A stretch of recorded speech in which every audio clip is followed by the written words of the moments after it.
In the US, a man buys an old printer from an online auction, just a dusty machine for $55. He brings it home and notices something odd. When he moves the printer, it makes a strange noise.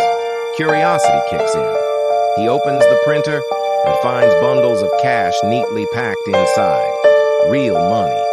Over $100,000 hidden in the paper tray.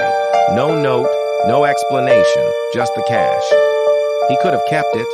No one would have known. But instead, he decides to call the police. That's when things get truly strange. An hour later, detectives arrive at his house. They take the printer and the money as evidence and start an investigation. The serial numbers on the bills, completely real, and surprisingly clean. No red flags, no reports of theft. But the story only gets deeper. Turns out the printer had been sold through a government surplus auction, a place where they get rid of unclaimed or confiscated items. This particular unit came from a warehouse that had been seized in a drug raid over 10 years ago. It had been sitting there, forgotten, lost in bureaucratic limbo.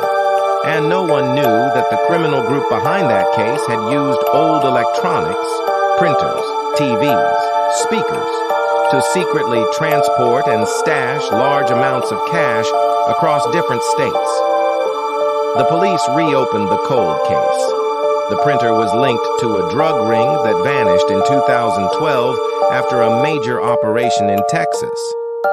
Back then, officials believed the gang had hidden millions, but no one could find where.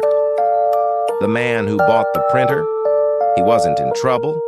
In fact, his honesty made him a key witness. He helped investigators identify similar electronics that may have been used by the gang, and within weeks, they discovered 2 more printers, also full of cash.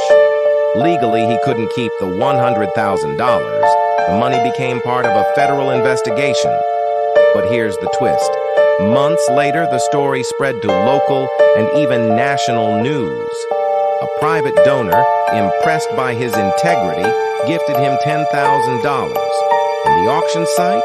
They gave him lifetime free shipping, special buyer perks, and store credit.